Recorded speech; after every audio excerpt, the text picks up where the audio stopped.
কালো জিরি ভর্তা করলে যাদের কাছে খুব তিতো লাগে, খাতেই পারো না, মেলা অসুবিধা হয়, তাদের জন্যই এই ভর্তার রেসিপিটা নিয়ে এসেছি। তোমরা একবার খাওয়ার পর এই কালো জিরি তিতো লাগে, এই হয় সে হয়, এগুলি কোনো কমপ্লেন আর তোমাকে থাকবে না আশা করছি। প্রথমে এই যে দেখো এরম করে মিষ্টি কুমড়ো আমি কাইটে নিছি, ঠিক আছে? এটি কিন্তু আমি সেদ্ধ করতে দিয়ে দিলাম। আর এই পাশে চুলাতে অন্য একটা কাজ করবো, চলো তোমাকে দেখিয়ে দিই। প্রতিটা টিপস যদি ভালোভাবে দেখো আর ঠিকভাবে যদি ভর্তাটা করো, তাহলে এই কালো জিরির ভর্তার যে কি উপকারিতা সেটা তো তোমাকে বলতে হবে না, সেটা তোমরা সবাই জানো। সে যাই হোক, এখন সরিষার তেল দিছি, দেওয়ার পরের মধ্যে দিয়ে দিছে আছে কয়েক কোয়া মতন তোমার রসুনের কোয়া, আর এখন দিয়ে দিলাম কাঁচামরিচ আর পেঁয়াজ। এগুন যে পরিমাণ তুমি ভর্তা করতে চাইছো সেই পরিমাণটা বুঝিয়ে দিয়ে দিবা, ঠিক আছে? এখন এগুনকে আমি খুব ভালো করে একটু ভাজি নেবো। যখন এগুন মোটামুটি সিদ্ধ হয়ে যাবে, ভাজাও হয়ে যাবে, একটু কালারও চলে আসবে, সেই সময়টাই আমি হচ্ছে এগুনকে একটা সাইড করে নেবো। তোমরা একটু ভালো করে ভিডিওটা দেখো, ঠিক আছে? শিখে রাখতে তো আর দোষ নেই। এই কালো জিরের উপকারিতা যে কত সেটি তো আর বুলি মানে শেষই করা যাবে না। মানে অনেক বেশি উপকারিতা, তোমরা নিশ্চয়ই সবাই জানো। এখন আমি পরিমাণ মতন দিয়ে দিলাম হচ্ছে কালো জিরি, ঠিক আছে? এই কালো জিরিটা এখন কি করতে হবে জানো?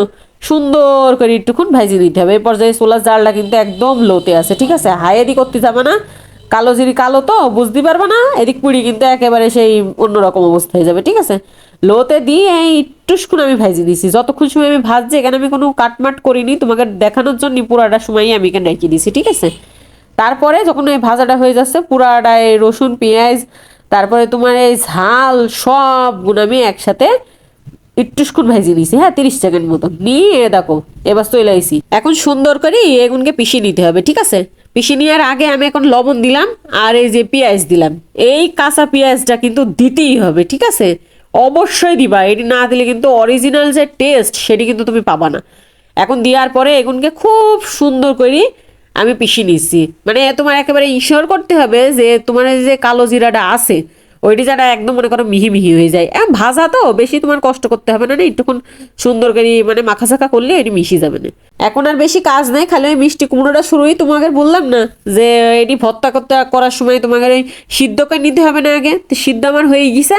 এখন দেখো এর সাথে সুন্দর করে মাখিয়ে নিলাম, আর একটুক্ষণ দিতে হবে ধনির পাতা, ফ্রেশ ধনির পাতা চটটুকি পারে একটু দেওয়ার চেষ্টা করবা, খুবই ভাল লাগে। এইভাবে ভর্তাটা করলে যেমন মনে করো এর পুষ্টিগুণ, তেমন তোমার প্লেটে ভাত আর একটাও থাকবে না, দুইটোই হবে, পেটেরও শান্তি হবে, শরীরের জন্যও ভালো হবে, ঠিক আছে?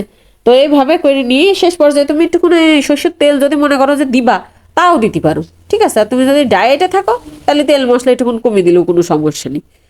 তো যাই হোক, এখন এই যে মাখা চাকা শেষ, আমি এখন হাত দিই টুসকুন একেবারে লাস্ট ফিনিশিং। আমার আবার ভর্তার মধ্যে হাত না দিলে আমার ভালো লাগে না, মনে হয় যেন ভর্তাটা অসম্পূর্ণ থাকলো। তো এখন এই দেখো আমি সুন্দর করে মাখা চাকা করে নিচ্ছি, তোমাকে আমি পরিবেশন করে সুন্দর দেখিয়ে দিচ্ছি, ঠিক আছে? তো তোমরা এভাবে করে নিবে, একেবারে শর্টকাটে কালো জিরা, একটু কোনো তিতও লাগে না, কিচ্ছু লাগে না, একদম পুষ্টিকর একটা খাবার তোমরা খাইয়ে নিতে পারছো। ভালো না বলো? আর আমার ভিডিওগুলো যদি তোমাদের কাছে ভালো লাগে একটু লাইক কমেন্ট শেয়ার করে দিবা। তো সবাই ভালো থাকবা, সবাইকে ভালো রাখবা। আজকে এই পর্যন্তই, আল্লাহ হাফিজ।